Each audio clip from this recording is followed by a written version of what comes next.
Oh, COVID. Yeah. COVID sucked. But not as bad as I thought it would. Like, I kind of felt guilty. I was like, this is what people are dying from? I feel all right. But, you know, well, getting it in jail is different. All right. Always is. Everything's different, Jill. One place that makes you appreciate the like minutia of life is jail. Like, That's true. That's true. well, see, I mentioned it, and he took off. Like, Yeah, he bailed. he didn't make bail. Oh man, it's crazy. I actually I did catch it in jail, but I didn't know that I had a nationwide extradition warrant to Minnesota for a couple years. I was just running around without knowing this because of it. I got in a little trouble in Minnesota in 2015. Uh-huh. It was just a regular DUI, like stupid decision, but man, did they make you pay for it. Oh, I can imagine. Well, it's the originating state where Mothers Against Drunk Driving is where they began. So they're really hard on their like any kind of DUI offenders or anything like that, which I Yeah. understand. Like, but I'm not a criminal. Yeah, you made a bad choice. Yeah, several bad choices. I Where are you figured- from, Rodney? I live in Connecticut, but I grew up in Utah. Oh, that's cool. What's Connecticut like? Oh, A lot of trees. Um, we're pretty much just a rest stop between New York and Boston. Got it. Cool. I was born in Baltimore, outside of Baltimore, so but on an army base, so I'm not. You can't really call me. I'm still south of the Mason-Dixon, so he was an Gotcha. experience. yeah. I mean, you look at him. You don't get that kind of a mustache and just like devilish good looks without being some kind of army experiment. I don't think. No, you get that in jail when they hand you a single blade razor and no water. So I have an experience with that. I didn't know the finer points of getting tattoos whenever I started getting tattoos. And yeah, you get me and Keith have the same tattoo. Really? Yeah, it is. It's weird. I don't know. It must be it. Is it a prison tattoo? It is. It is. I'm going through a kind of a dark spot right here, but you can see mine on my hand right there. It's on his shoulder. mine's right there. I got mine from a real shady guy in Cincinnati who told me that meant laugh, think, cry. But in jail, I found out it means I'm a proud member of the Latin Kings. Right. Yeah. All I can say is thank God ramen noodles are currency. Yeah. Ronan's like, what have I gotten myself into? What's the jail food like in Kentucky? Kind of better than McDonald's. Really? Holy shit. Ours is McDonald's- terrible. Ours is absolutely terrible. Well, McDonald's has this weird relationship with food where it looks and tastes all right, but it's terrible for you. I feel like it's at least got nutritional value, the slop they give you here. The Kool-Aid packets in jail here, they have, that says, not for outside institutional use, not for human consumption. That's what it says on the box. Oh, I know. I keep a pack of it in my wallet to make sure that I don't, every time I look at it, I'm not going to do something stupid again. Yeah. Be careful if it rains and you touch it, it'll burn your skin. So, It's actually an industrial grade solvent as well. yeah. Oh, man. It's got some pumice in it. Yeah. So, yeah. You can, it's like Gojo. It's got to get that, got that grit in it, that true grit. Well, yeah, if you go to get a tattoo on you that has hair growing on it, you shave that at home. I didn't know. Yeah. I ended up having to get my chest shaved with a single blade Bic razor by a guy with tattoos for eyebrows and hair. Yeah. Wasn't that fun? Yeah. Yeah. He doesn't understand what it's like. Well, at least he didn't look like he was having a good time too, so that made it better. Yeah. So What if you get a full piece and like if you do get a prison tattoo and you because they don't shave it? I mean, what do? They just go over the hair. I assume, I've seen some garbage tattoos. Yeah, I have too. I know people that got the best shitty tattoos. I love that. Well, they got Colonel Sanders riding a rocket ship over here, and half of it's not done. You definitely played the Xanax for that, didn't you?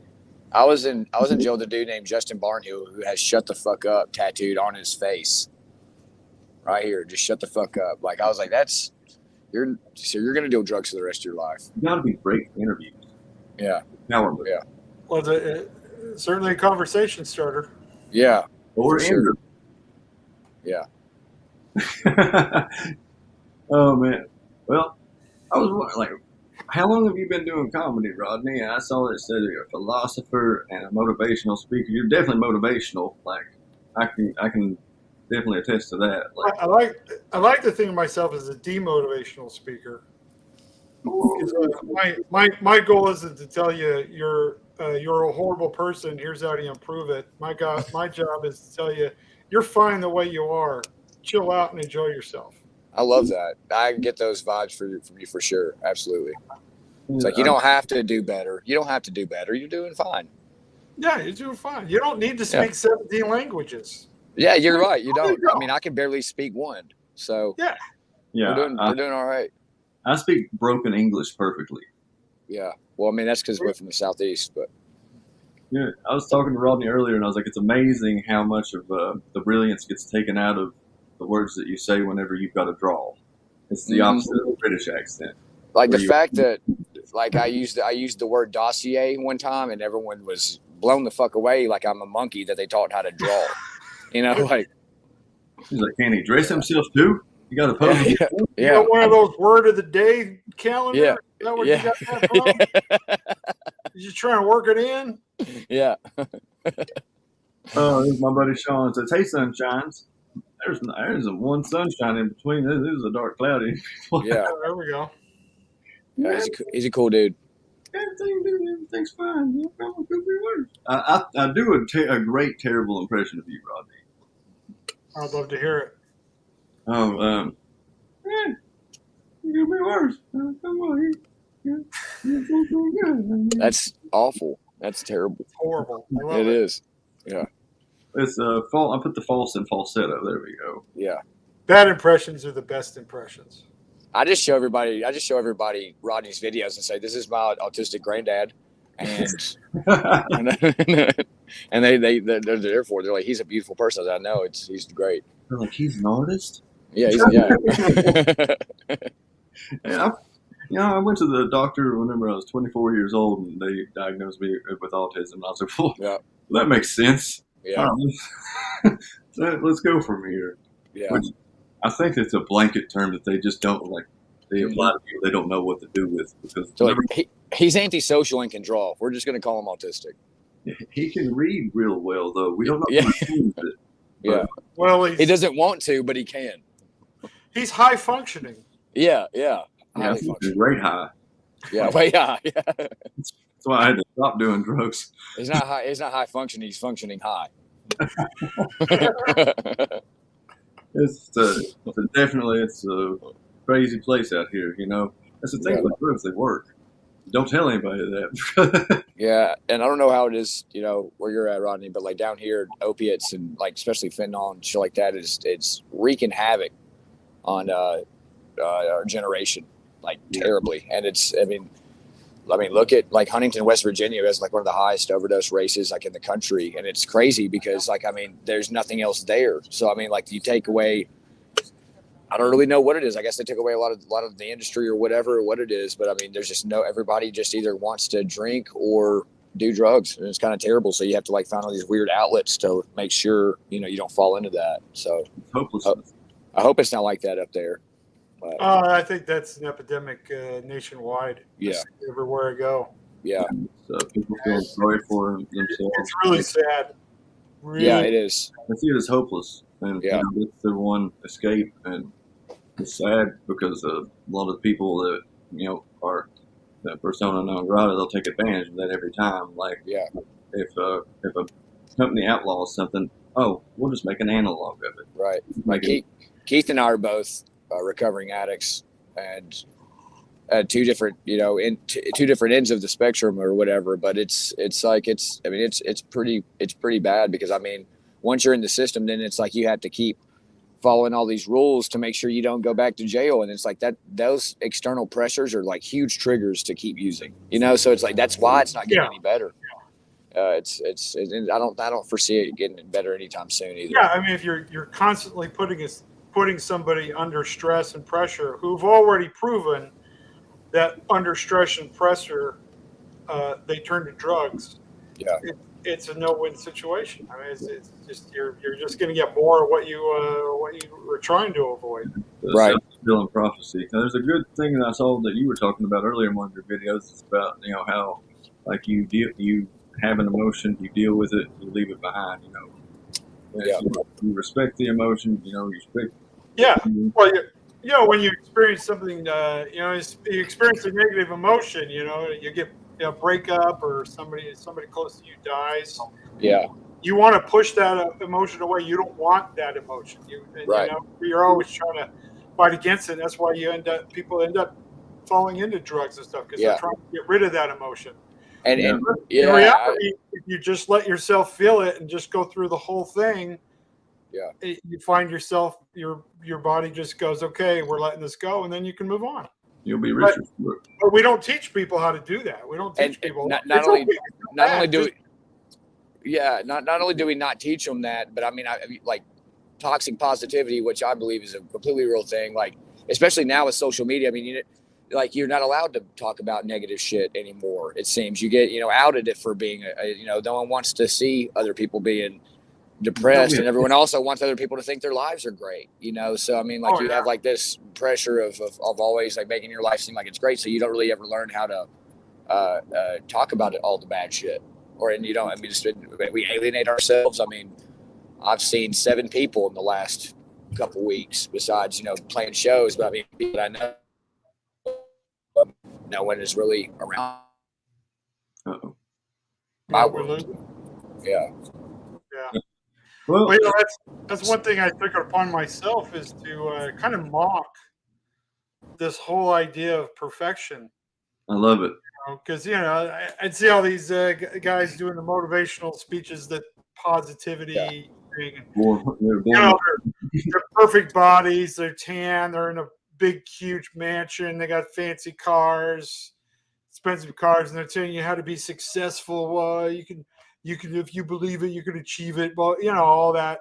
Well, that's the only way that they can afford that. I feel bad for those dudes. I mean, I couldn't imagine what an oil change costs on a Lambo. I'm just like, oh man, that poor dude. He's got to keep this up, or that car is not gonna be driving on the road very long. Oh, and just the upkeep on those things is ridiculous. Yeah, it's and I'm like, you're trying to pursue this thing that's supposed to be perfection or whatever, and it's nonsense. It's garbage. I mean, just having all that stuff that just has more crap you have to worry about. I think my wife just got home. My dogs are excited about it. Oh man, I think that there's a point to be made about like perfection is being able to accept the imperfections in your life and make the best of them and keep moving and just be honest. Yeah. Perfection is a process. It's not a destination. So if we have this, and this, I have the perfect life, and it's like, no, because as soon as you have a big house, you also have big property taxes, and then you got to protect your house. People are always trying to, once they know you're rich, they're always trying to come and get your money. I mean, there's just, they don't talk about all the problems that come with all that stuff. Yeah, they just want everybody to see the good. I kind of understand it, but it's just weird to me. Like, it's just disingenuous to a different extent. Like, and that's most of the time these influencers and stuff, that's the only way that they can afford these lifestyles is by like selling this lie to poor people that are trying to get there. Which is that becomes the game, and so I figure I'm just going to make fun of it. I'm just going to be completely opposite of what everybody else is doing. It's gonzo. It's like the new generation of. Essentially, what I gather from that is that you're never going to be truly happy until you're a dictator where they can't come get your money. That's perfection. Yeah, bury your money in a hole in the yard. There you go. No, I keep going in and out of service. I apologize. I'm in the middle of fucking nowhere. So I haven't talked to anybody in a week. Did we lose Keith? It was like Rodney. I was telling Dylan. It's weird to call you Dylan. Well, I guess this is the Rodney King Lazy Eye show now. Okay. Oh, you can't hear me? Can you hear me? Where's Rodney at? I'm not used to hearing a listener. Oh, being a listener. What? Oh yeah. He's wondering where you were. What's Utah like? Connecticut. Oh, I'm in Connecticut. I spent half my time in Utah and the other half in Connecticut. So I'm kind of equal. He summers in Yeah, Connecticut. we're here in Connecticut now. It's just nice. I'm just chilling. I kind of said I'd set the month of July away for. I was supposed to be doing a TV thing, Yeah. and it ended up not happening, and I'm grateful. And That's instead of good. booking anything, I'm just staying home. I'm just enjoying being home for a while because I've been on the road constantly for about 3 years now. So. Oh shit! Doing stand up or working or? Yeah, stand up, just doing comedy. Wow. So Man, it's nice just to, My friend I've actually Casey, never done stand up ever. I've never done it. Well, you hold try, but you'd be very funny. I've watched your videos. I think you'd be great at stand up. Appreciate it. Yeah, it's like I have a set. I mean, I have a set. Oh, we lose him again. maybe he wouldn't be that great at stand up. You can't even get a whole sentence. There you go. Sorry. I have a set list going, but I don't really have anywhere to do it. You know what I mean? Like, I mean, I do, but I mean, doing music for so long is so different. You know, and they're both, like it's kind of like I was talking about this with my mom earlier. I don't want to split my personality that many different ways, doing art, and in a music way, and doing stand up. I just feel like that's just too much for me. I feel like that'd be too much. Already, personality. Yeah, I don't know. Maybe she said, "Don't want to put all your eggs in one basket." I was like, "I only have one fucking egg." So, where did you get a basket? That sounds nice. You have any kids? Yeah, we have 3 boys, 1 girl. Oh, that's awesome. I have one boy. I have freedom. Yeah, all mine are grown up. My youngest is like 24. Oh, okay. Well, yeah, mine's he's like 16 months. He's like he learned to walk at 8, so he's just completely fucking unhinged. I mean, he's crazy. I mean, he's like hard to keep track of. He just mine's 31. It's and he's wild. still trying to figure out. Like, if you got any tips, I'm open. I'm open to it. How do you not be scared all the time? You know what I mean? Like, like that fear of like I don't ever want him to go to school, but I also don't want to like go to jail. You know what I mean? Yeah. Oh yeah. I know. The big thing is teach him how to think on his own. Teach him logic. Yeah. Play games with him that make him think about things. Play games with math. Okay. Get him to challenge himself and think about things like that all the time. Give him puzzles. Yeah. Give him puzzles, and that's the biggest thing. Is if you teach your child how to think for themselves and how to solve problems. Yeah. They're way ahead of the game, because most schools are just indoctrination daycare. Yeah, they just tell you to show up, shut up, and do what you're told. Teaches you how to be an obedient worker. To be a free thinker, to analyze things. Challenge them. Challenge them to question their own reality, to question what's going on. Get them to come up with answers themselves. Right there. Yeah, he says pretty good much. Advice. That's good advice. Yeah. He's definitely a smart kid. Like he has this thing, likes to ride around. It's like a little car, but he likes to flip it upside down and act like he's working on it, even though I mean. He's not, but I mean, I just love the fact that he does that. He looks like a little mechanic, and it's the cutest damn thing I've ever seen. Like it's adorable. That is really cool. Yeah. Yeah. Well, it's like the public school system. George Carlin said. I'm just glad I don't have a girl. Like this is a terrible society. And I feel like to raise a female, I feel like it's just hard. I feel like I'd be terrified all the time. Well, look how we turned out, man. We're fantastic. Yeah, no, I commend you for raising children in this environment. It's it's a tough one. Like I said, the biggest trick is teach them how to learn for themselves and how to think for themselves. That's about the best gift you can give them. If it was anything like me, that might come back. And he loves music too, so I mean, I don't push it on him or anything. He just like so. We were at practice the other day, and he has like these canceling headphones I'll put on his head during rehearsal and stuff, and he just runs in there with his little ukulele and he'll just start strumming it and stuff. And he's actually like, it's weird. He can play tempos and stuff already. It's pretty surreal, wow. actually. Yeah, he loves it because I mean, his first. Man, that's the hardest part to really learn and understand. Yeah, it is. It is. You either have it or you don't. I've learned. I mean, you can teach somebody chords, but you can't teach somebody rhythm. You know what I mean? That's something that's repetitive and over again. That you just either have or you don't. And so. Well, what do you think about this? He loves it though. Like, you think that you I'm actually on my way to see him right now. So. What's that, Keith? I said, do you think that you can teach funny, like along that same line? I can't even hear it, Keith. Oh, really? I was wondering because. All right, is that better? Yeah. He's been piping in. We keep walking over the top of him. Oh, I can't even see him on my video. Oh, okay. Really? I see me perfect in my gaping hole in my mouth that I've always just been talking over this whole time and not even realizing it. Okay, it's okay. You got good words. I'm Yeah. not speaking English. Is that working? Yeah, is that all right? Is that better? Can you hear me now? Better? Can you hear him? Can you hear him now? I can't hear him at all. Sunshine. Give me about 10 minutes. Let me get to where I'm going, and I'll have better service. So I can actually. Yeah. It was good talking with you guys. If I don't see you again, but I'm sure I will. All right. All right. See you, buddy. See you, man. So what were you asking, Keith? I was wondering, like, he was talking about not being able to teach people rhythm and tempo, or being able to keep like beat and stuff like that. Does that apply to comedy too? Because I got pretty strong feelings about it.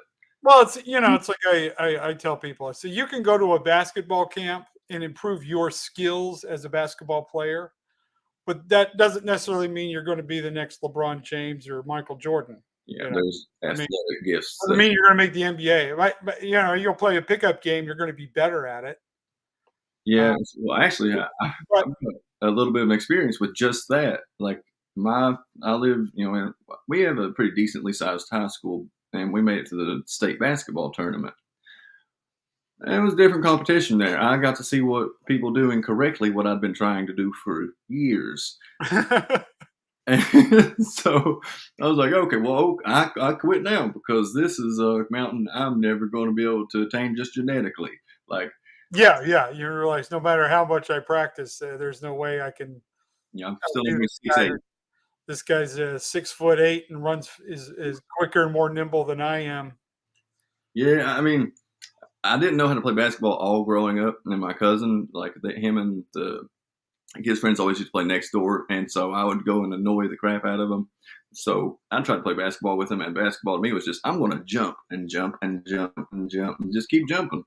That's all I did until I had these sideshow bob feet and all that jumping. Like I could get pretty high in there, but I guess I just wasn't high enough already to the goal to make it matter. So yeah. But I don't know. Everybody says that trauma makes people funnier, and there's definitely an argument for that. Like it's a coping mechanism for sure. It's one thing that I've leaned on heavily, and I use it for other people too because I actually know the value of a laugh because I know how much it's meant to me before, and whenever I've needed it, and well, as I like to say, tragedy is when bad things happen to me. Comedy is when bad things happen to someone else. I say the things that bother me, I have to view them through the scope of ironic detachment. Yeah. So I can make them less of them, until it doesn't bother me. I can cartoonize it or trivialize it, and then it no longer really has that much of a hold on me. Yeah, that's how you. That's the power of humor and comedy is being able to take and make molehills out of mountains. It's being able to take something that's very, very dense and very heavy and make light of it. So you don't have to carry that weight around with you. You mock it and ridicule it. Makes it easier so that it doesn't have a power control over you. Yeah. What I've noticed a lot lately is a lot of people, I guess you call it catastrophizing, even the smallest things. Oh yeah. It's so ridiculous. like it hurts them. I can see that it hurts them, but like they're the one that's like got the like hold on the leash of what's hurting them. Like they're making like that molehill into the mountain that you were talking about, and Yeah.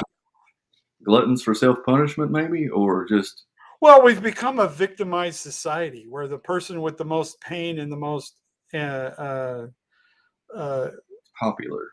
yeah, I mean, it's we have this whole victim palooza mentality. It's like Like who's the biggest victim? Who's had the hardest? Who's been through the worst? You yeah, know?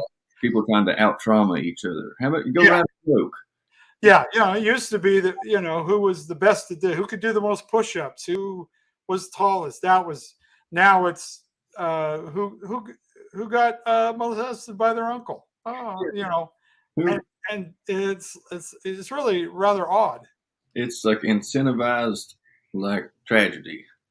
Yeah, and because we've given so much, we make you a hero if you embrace your struggles and you share them with people. Well, then people take and make their issues even bigger.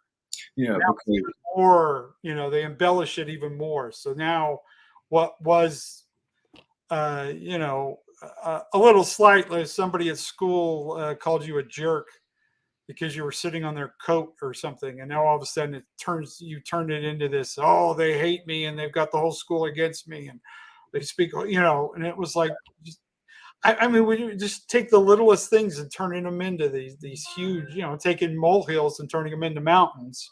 what I see is I think that people see the attention that the people that are actually speaking about their problems in a positive way and all the attention that they gather from that, and they're like, well, I deserve some attention. Yeah, I've been through worse than you. What are you up there talking about that for? You want to see trouble? Let me tell you. Like, yeah, you moved past your problems. They couldn't have been worse than mine. Yeah, yeah, you got it easy because you haven't been through what I've been through. Let me tell you. I mean, I see this all the time because I'll post a video, and I avoid the toxic positivity It's mentality. weird, right? It's like culty. Yeah, and I talk about being positive, but I also talk. My goal is that like life isn't perfect. Life is messy. You aren't going to have good days all the time. You aren't, but at the same time, you aren't going to have bad days all the time either. Yeah, everything isn't horrible. Everything isn't miserable, and everything isn't perfect either. But just knowing that life is what life is and appreciate for what it is. That's hey, move on. That's it.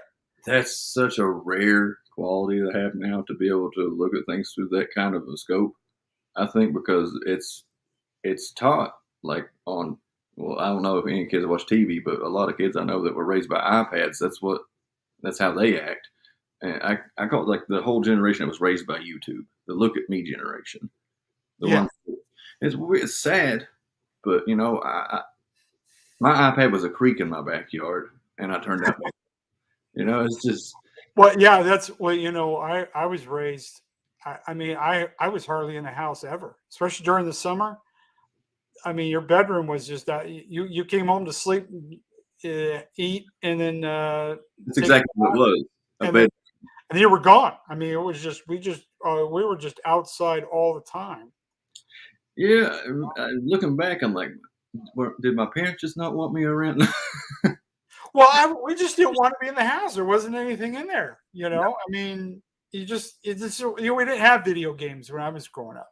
Well, eventually I remember we got one of the first Ataris that had Pong. So my dad was a truck driver. He's a mechanic, diesel mechanic, and a truck driver. And he went on a thing one time and he bought one of the first Atari game consoles. Oh, that was. I Brought bet it that.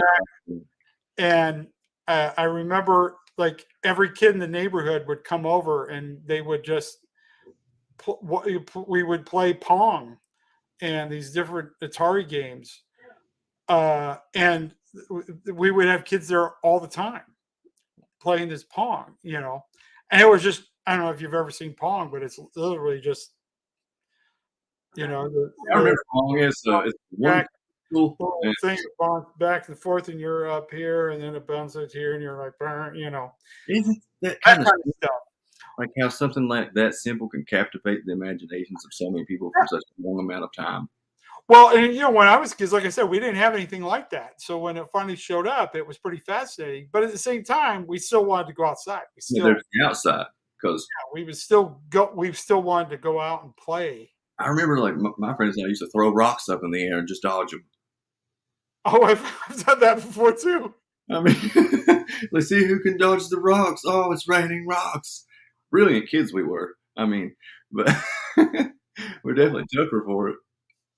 But yeah, it was fun, and it's funny because I've been seeing a lot of um, a lot of younger people I've noticed raising their kids now. They're getting them to go outside. I'm seeing kids outside more now. I think people because I think millennials, you guys were raised with computers all the time. Well, not all of you, but a lot.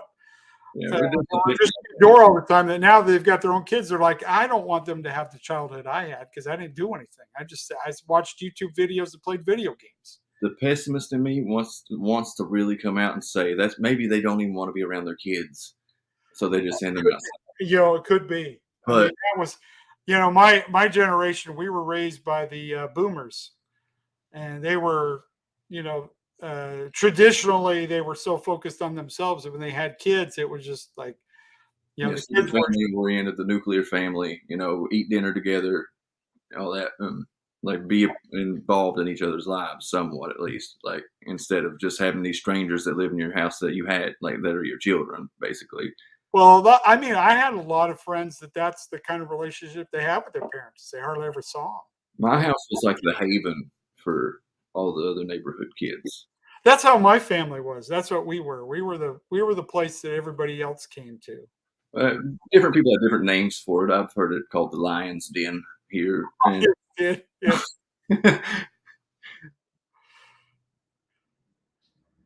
You still there? 2, son 3, stuff like that. Like I remember my dad actually bought one of my friends a motorcycle, like a small dirt bike, because he would just stare at me while I was on mine. He was so like he wanted to ride it so bad, and his mom would never get him one. Like she was just real prude of a lady. Like, Yeah. But she did get him one, but she got it at a weekend outlet, and it was a Jin Chang 125. And it sounded exactly like the name. It goes Jin Chang Chang Chang Chang Chang Chang. He brought that down to the house. My dad just went, "Son of a bitch." Go get your real one, son. Mm-hmm. That was fun. It was.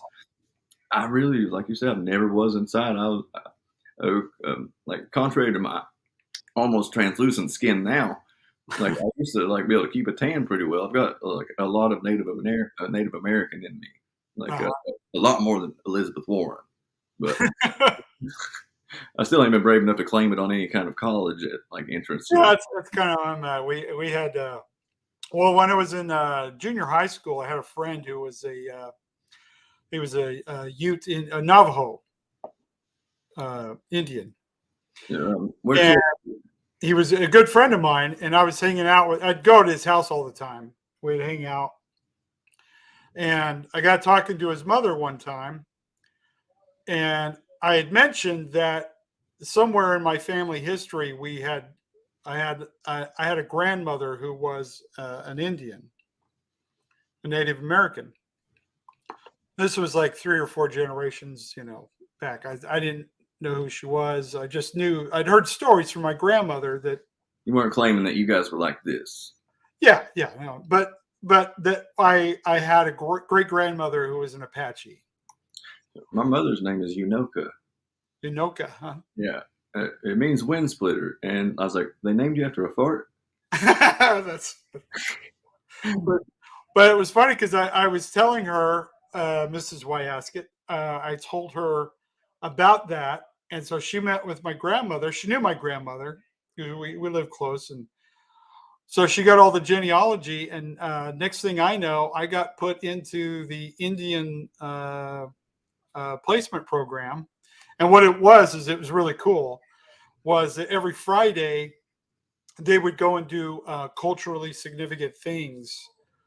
So we would go to like powwows. We would go to museums. Missions were. Yeah, and it was all stuff that was geared towards Native American studies.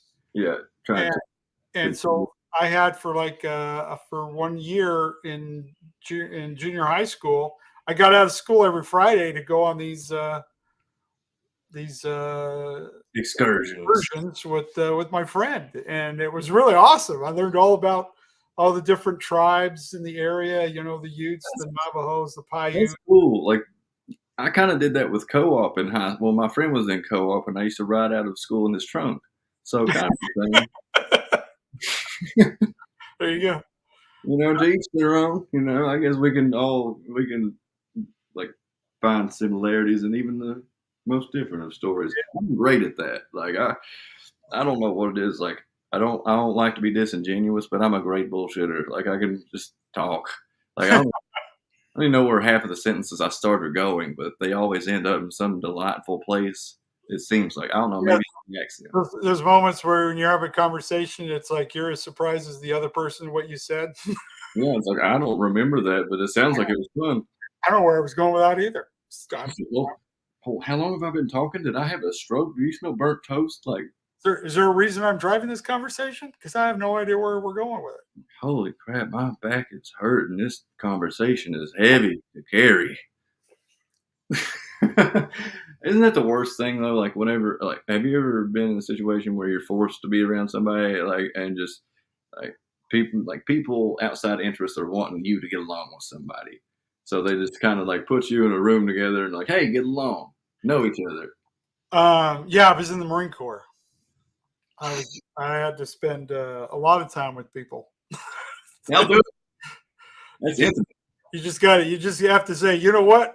For what it's worth, this person's my favorite person in the whole world, and I'm going to get along with them because I might be going to war tomorrow, and I don't want them to shoot me. Hoorah! Oh no. Yep. uh, No, I've always had kind of a easygoing enough attitude that I can usually get along with just about anybody. I'm a I'm a super conscientious objector. Like I don't know. I got a operant defiant disorder. Authority. I don't understand it. Like fundamentally. Like I never understood like because I said so to be like a valid answer for anything. And like you were talking about with Dylan there about making sure that his kid learns how to think independently and stuff. I was like that could turn into be a nightmare if they're anything like me because I can poke holes in logic that could be skewed easily. So I don't know. I guess I was kind of like a little escape artist for trouble because there's this weird little unsaid rule in my home where if you can make my parents laugh, then everything got a little bit better. So well, that's one thing I learned early is if you can get them to laugh and like you, it's hard for them to punish you. You never want to spank somebody that's making you laugh because you have to be like, this is hurting me worse than it's hurting you. What does they say? What is it from laughter? It makes you weak. Like you're laughing, it really does. It takes the strength. Oh, it does. It absolutely does. For Jordan Peterson. Because when you laugh, you relax. It's ingrained in us that if you're getting ready, you're out hunting. Back in the days, we'd go hunting. You start getting chased down by a saber-toothed tiger, and so you're running back to the cave, and you and Bob make it back to the cave, and you go, "All right, Bob, we made it! Woohoo! Yeah, we're laughing! Woohoo!" You're going, "Hey, what happened to Stan?" It's like, Stan didn't make it. What do you know? The selfish person in me was like, I'd be trying to make Bob laugh on the way to the cave. Yeah, there you go. It's like, oh, self-preservation's strong in this one. Yes. Is that I may talk like a doomsday, like a end of days type mentality person, pessimist, but on the inside, I don't know I don't think I am. I couldn't really give a strong answer there. Well, I think I think the whole optimism pessimism thing is kind of a silly notion. It is because everything's situational, right? Yeah. I think most of us are just I like to think of myself as just basically a positive realist. and that I understand what the nature of reality is that it's not always good, it's not always bad. The only thing that I really understand about the nature of reality is that it is. And Yeah, and it's just like, well, it's not either things aren't really either good or bad. Um, uh, so you just take them for what it is, what it's worth, and move on. You know. a lot of people don't have that ability to move on. A lot of people love to Oh, dwell. we love to hold on. Well, it's part of that's that victim mentality. As long as we have something negative, we can go, look how horrible my life is. Yeah, look at me, pity points. Oh, pity me. And That's see, what I like to tell people. You know, when you have something bad happens, have your little pity party, cry it out, and then move on. yeah, like we can agree that it was terrible, but was is a past tense. Yeah, you don't need to just let you destroy every other day for the rest of your life because of it. I mean, and other people around you that care about you too, because misery does love company. I know I've known some miserable people. Like I, not anything like you, but I've found a little bit of moderate success in comedy, and I've watched my friend group just dwindle down, like to basically nothing, because I guess people were using me as a metric to kind of judge themselves by, because Yeah, they'll do that. I mean, that's sort of the nature of comics, especially ones that we are that we feel like we're equal to. And when they start to have success, we feel, it's like, hey, why are they getting success? I'm just as fun, I'm funnier than they are. Why are they getting success? And yeah, then, they're funny in their living room though. yeah, yeah. But so I don't know, we just have this weird, silly competition with each other. Like, if you're successful, then you're taking away from my success, and it's like Yeah, the dumbest thing ever. We yeah, can all be successful. There's plenty out there. yeah. It's a group. Like humanity isn't a singular term. I mean, it's like we're a group. We should be able to share in each other's wins and be able to help each other through the losses. Yeah, yeah. I mean, you should look at it when somebody that you know personally becomes successful doing what you're doing. You should be one excited that yay, they're successful. That's awesome for them. But also sit there and go, hey, I know that guy. I know what he did. I know I'm just as funny, maybe even funnier. So now I know I do have it. I can be that. I can have that. I can be that successful. Yeah, I know I'm capable of it. you just have to be a student of life. I mean, just learn from other people, and if you see someone's being successful in some kind of endeavor that you're interested in, learn from them. Just surround yourself with successful people, and I promise, and you know this. I mean, good things happen whenever you surround yourself with better people. You raise your station, and like you're all the better for it. Whereas the exact opposite happens if you hang around with garbage. But I know all about garbage. I mean, Yep. You rise you rise to the level of those around you. yeah. People don't really understand what like I'm trying to do with comedy, or like what it really is.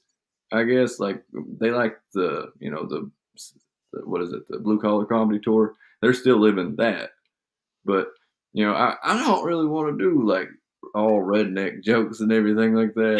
Yeah, yeah.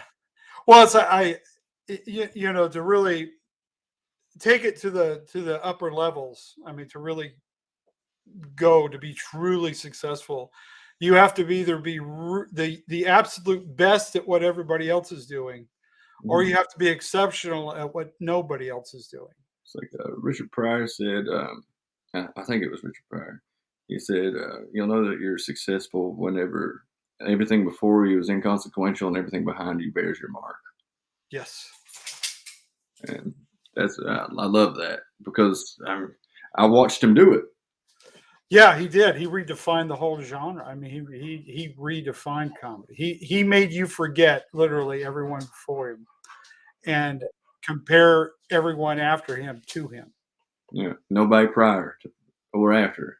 Yeah, I and mean, that's what you've got to do. You got to be able, it's like I tell people when you do stand up comedy, uh, you have to be able to be the person that can follow anyone. yeah, follow anybody or um, go before. I mean, just the Yeah, it doesn't matter. You put me on the show, I'm taking it over. I, I actually got fortunate enough to be able to talk to Dane Cook several times on the Clubhouse app, and like Cool. build a little bit of a rapport with him. And he said, "Be the funniest person in the room every time," and that's it. It doesn't matter what order you go in, people will remember that. Yep. And Oh, I've done things where I've done a guest spot. I did, a short 5 minute spot on a show that went 2 hours, and I was the only one that anybody remembered. yeah, exactly. See, I mean, that's skill. I mean, it's an art. Because the trick is to go for an impact. Yeah, You're not there just because you can get up and entertain people for 45 minutes to an hour. That's fine. You just be interesting enough, and people will hang around. cause thought. But to really get up there and just when you get up there and they can't stop thinking about you for days. Yeah, they're thinking on the drive home. Yeah, when they get home, they just have to tell people about you. Well, that's one of the main reasons that I got into it too, is because like I see that it's a vehicle to lessen people's hatred as well, like hatred that they hold that they don't even know why they have it, and like beliefs that they have that are incorrect, that they've been taught this their whole life and stuff. Because I think the only way that you can really change their mind is to make them consider, well, maybe what I believe is a little bit silly in the first place. But yeah. Hold on. Let me. He's letting me know that he doesn't want to pee on my floor. So hold on. All right, this is Keith Bird's only child situation kicking in. Yeah. Oh man, this is crazy. I just got on here and just started talking to him. And we picked up like old chums. I now want a beard. I'm wildly jealous, and also of that 76 sign in the background. That is cool as heck. That's it. Yeah, my grandfather. There it is. When I was a child, my grandfather had a Union 76 gas station in Springville, Utah. And I remember I used to make money washing people's windows when they came in. I had a little step stool thing that I would get up because, I was like 5. So I'd get up there and I'd wash their windows. And, they'd give me a nickel. You felt important too, didn't you? Oh yeah, I thought it was the coolest thing in the world, man. Getting up there, washing the window. Oh man, my grandfather, he used to lay a guardrail. Like he always used to brag that he's crawled on his hands and knees from Missouri to Kentucky, and then I don't know what happened, but he ended up really working his ass off until he got financially stable enough to be able to purchase some land, and owned coal mines after that. Like that's a humble beginnings. Like, oh wow, yeah. And he was like the patriarch of our family. Like he's the only reason we were able to live comfortably for a while. And then he got Alzheimer's, and that was just, man, that's not to like go down with everything, but that's one of the cruelest things that I've ever seen. Like a disease. Oh, it's tough to watch. I have a very close friend of ours. She's currently in a home, in a facility. But she was her and her family were living with us for a while. And we had to have double locks on the doors because she would just get out and wander. And then if anything shook her view of reality, as skewed as it was, then it would throw them into it. Yeah, it was really tough to deal with. But I remember that she was starting to go into it. I was driving her to an airport to go pick up her granddaughter, who was like 18, 19 years old. And as we're driving there, she still thought that this girl was 5 years old. And she kept mentioning, oh, well, they want me to babysit her. And it's like, no, actually, we were meeting the granddaughter because she was flying with her grandmother to go back to Utah. And she was there to escort your grandma to make sure grandma got there okay. But grandma thought she was there to escort the little girl. And it was interesting because as we're driving there, she's kind of incoherent. She's babbling. And then all of a sudden she just stops and we have this. She's very coherent because there's a time where they just kind of going in and out. Yeah, and they have those little lapses, and then they come back and they've got coherency for a bit. And Yeah, and they have that moment, and she just said, "Rodney, I'm losing my mind." that's And hard. and I'm like, "I know." And she goes, "I'm scared." And I says, "Well, I'm scared for you. But we're all here for you. We all love you, and we're all trying to help." And she goes, "I know, but I just feel like I'm just drifting away, and I don't know how to stop it." I go, I don't know how to stop it either, but just know that you're loved." And she Yeah, goes, I know. And then that's she just went right back into talking about her 5-year-old granddaughter. at least that's one little bit of respite that they can get, maybe. Yeah, well, it was the last time that I had a real conversation with her. As things went on, for whatever reason, she knew who I was. She was comfortable with me. Did you But have the beard at the time? Because you do have a pretty recognizable visage there.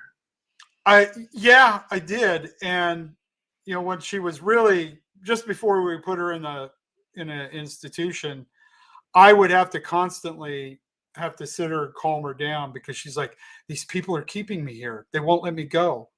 And she's talking about her own children, her daughter and her son-in-law and her grandkids and her husband. She didn't even she had a hard time recognizing her husband. Yeah. But for whatever reason, she trusted me, and so I would have to constantly calm her down. It was an That's a odd, tough role too. huh? That's a tough role. Like, Oh yeah, it was. And then, but when it got to the point where she was just, she was combative and she would just go into fits of crying. Yeah, it's a horrible thing to watch someone to go through. yeah, it's weird. It's like they're being held prisoner in one body, and then you're also there as a witness. Like, I Yeah. actually, the first time I did a stand-up set, like, I got the call, like, that my grandfather had passed away like 10 minutes before it. Oh And wow. yeah, I was like, well, how do I deal with this? Uh, like, do I let this like stop me because I'm really interested in it? This is what I feel like I'm here to do. I'm good at it. What would he want me to do? So I went out and the first thing I did was tell an Alzheimer's joke. That's it. One of the last times I saw my grandfather while he was coherent, I had my mother with me, and my father's been passed away for a while, and so he just thought, He said, "Hey son, hey, is that your wife?" And I was like, "Huh?" He was like, I was like, "Yeah, yeah, yeah, it is." He's like, "Yeah, it's like you did good, buddy. You did good." So I guess that was the start of my stand-up career, is just making jokes about like the shit that bothers me. Yeah. Yeah, that's the thing, man. Make jokes about what you know. People are asking, what do you talk about? And I go, just life. Yeah, it's different for everybody, but it's all the same too. It's weird how it can be so like just what would you call that?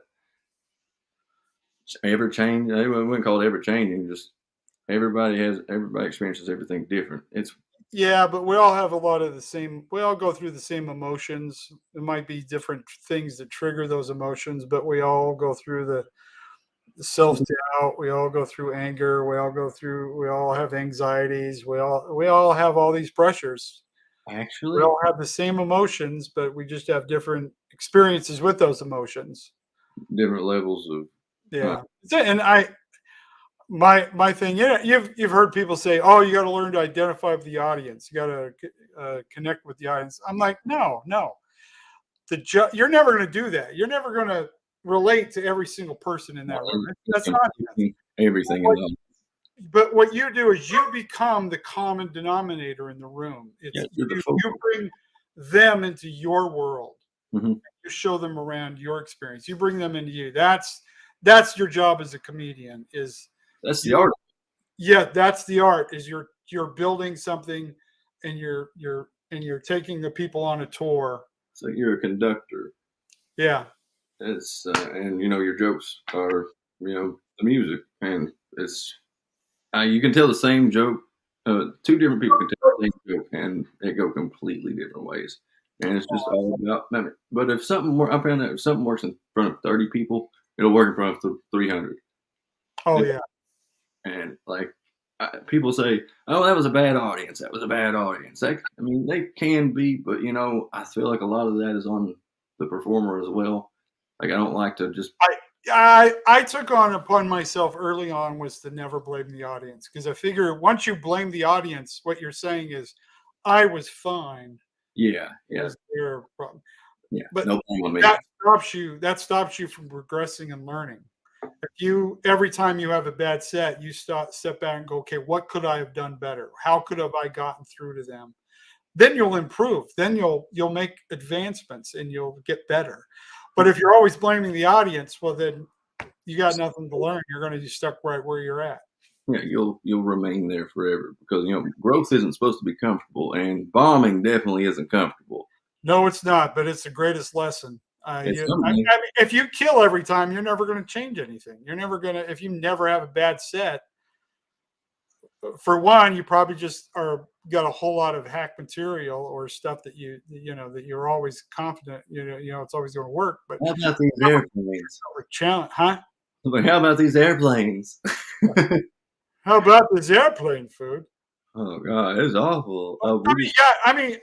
If you really wanted to build a crowd pleaser act, it's real easy to do. Just sit down and hit all the hot button topics, get all the same old jokes. People will still laugh at the stuff that was funny before. The audience is a true genius.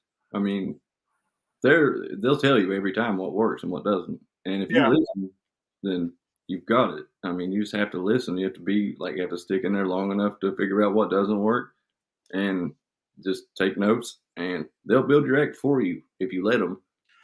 Yep, just learn to listen and just take chances. Doesn't always work. A keen observer. You've probably experienced it where you write a joke and you share it 3 or 4 times. It doesn't work, so you forget it. And then down the road, just on a whim, you throw it out there again, and all of a sudden, it just kills. Yeah, it's weird. I was like, I'm still trying to figure out what the difference is. What I don't know what I'm doing different. If it's my approach to it, my attitude, my delivery, my tone, my cadence. Like, it's everything. It's everything. It'll make you really anal retentive about everything. It's just like, hey, you want to take everything apart. Yes, as you should be. You should be. I mean, it's an art form that you need to suffer for it. you need to go through that. You need that pain and that anguish. Yeah. To laugh, you should have had to suffer some first, because otherwise it's empty laughs. I mean, because if it all comes easy, then anybody. I was an ugly kid, and I wanted to hold girls' hands. So guess what old Keith did? He got funny. Oh, I was a fat kid, so I was the same way. I was a middle child, and I was fat. I had to be funny. That was all I had going for me. It was a survival technique. Yes. Mine was more of a procreation down the line, like way on. Yeah, I was real obsessed with holding hands. Buddy, I held the heck out of some hands, but it was funny though. It's just because I tell everybody like, this is I look like Harry Potter if he were Hitler Youth.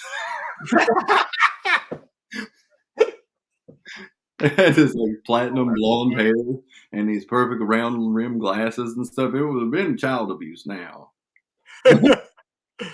Oh, I remember. It was about 3rd grade. I remember there was this girl I had a crush on. Her name was Michelle, and I told her that I thought she was very pretty. And she looked at me and said, "You look like your face is melting." Well, I have one ear's bigger than the other. My nose is kind of off to the side. I just, and then my eyes are a little cattywampus. You should have been like, well, that's fine. I just got it this morning. I'll get a different one tomorrow. Yeah. I didn't know what to say. I was just like, oh, okay. Okay. That's the last time I ever spoke to her. I was just like, oh man, I've had face is melting. I was like, oh, thanks. You look like your face is melting, man. Oh, we're in backcountry now.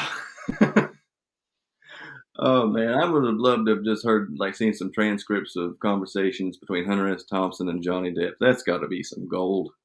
That would have been interesting. I want you to shoot my ashes out of a cannon, Johnny. Do it. That dude was nuts. You know, and I think it speaks a lot to the state of society now that he almost was elected mayor of up there in where Was is it, it, Colorado, the nice ski town. Aspen? Was it Aspen? Was it? I just, I would have lost a lot more faith in humanity if they had just, elected him any kind of power over anything. Like, Oh yeah, that would have been a disaster. I mean, there are people who are interesting and they're fun to listen to, but yeah, you don't want them running anything. Hemingway, great writer. Don't want him running your house. I mean, No. A lot of bad personal choices. yeah, I Great mean, writer. He was a great writer, but no, you don't want to leave this guy in charge of anything. what is it about genius that leaves like so many deficits in other areas? Like, that's one thing that I've noticed is a common like trait that I see. Well, I think it's just that they see the world so differently that everything that we think is important to them isn't important at all. Yeah, well, that's like So, and then they have a hard time really grasping what really is important to them because they can't relate to anybody. It's hard for them to have real good personal relationships because they don't respect anybody because nobody's smart as they are. Yeah, or they don't give anybody the chance to show them because Yeah, they have, such a great sense of like, some kind of sense of grandeur that everything is beneath it. Like Nikola Tesla wouldn't even have relationships with people because he said it was relatable to like bestiality.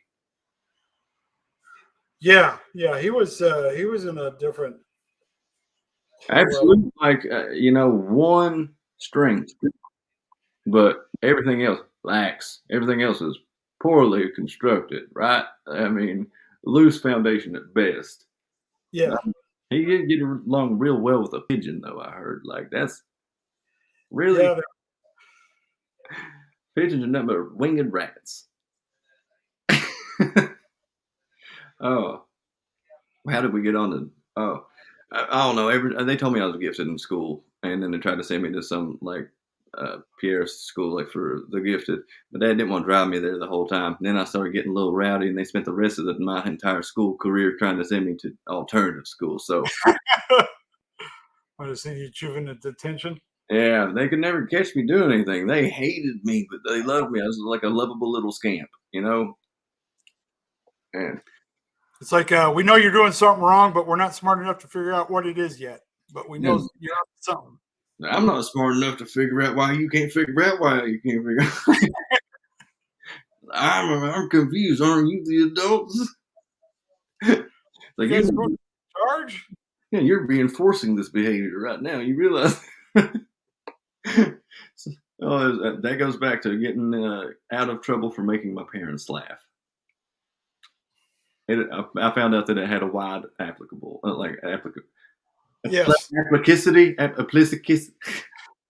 I think that was my thing when I was make other kids laugh was, for so long I was focused on making my parents laugh and making my aunts and uncles and making my grandparents laugh. I mean, so I was always my younger self was always trying to make adults laugh. That was my goal.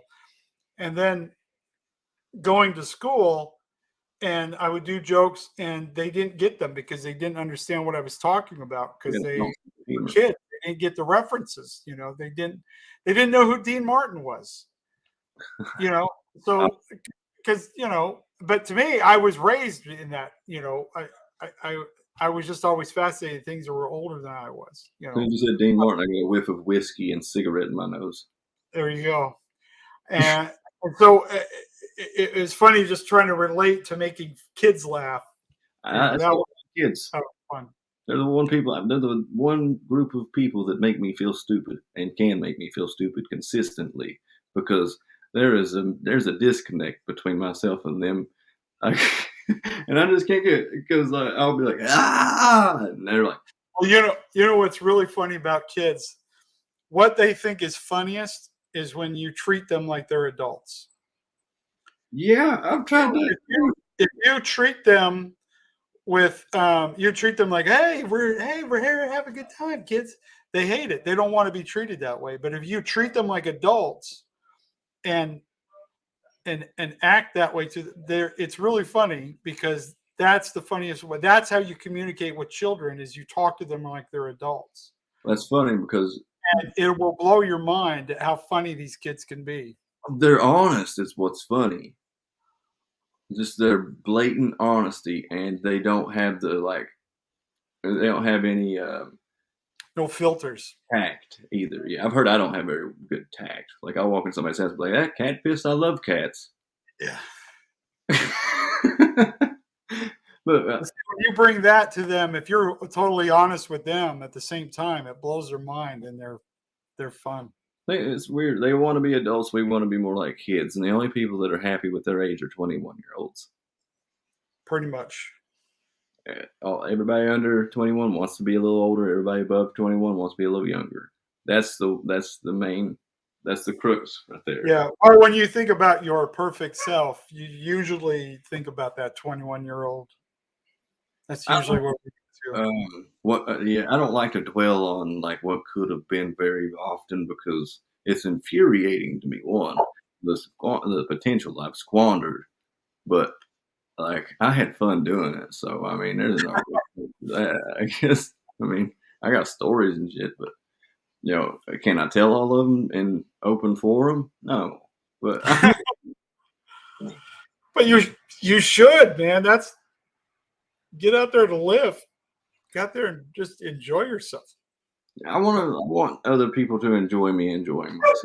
Like I just don't want to ever be like a hindrance on other people or like the bad taste in their mouth after they leave somewhere. Like that's just it. It's just I don't want to be like a bad afterthought.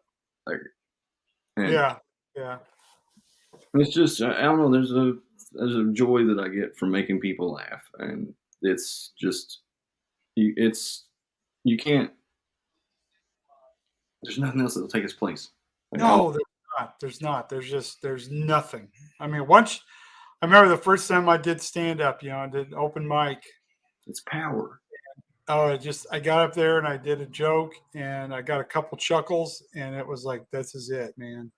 Then I got a couple decent good laughs and I'm this is it. This is the meaning and purpose of my life right here. This is it. Here we go. What about the first time you absolutely killed and like you could feel the ground shaking and like I can't. Nothing like it. Nothing. I did a competition in Rhode Island years ago, and because I won, I got to be part of the main show for the festival. And it was in this old theater, so there's 5,000 people there.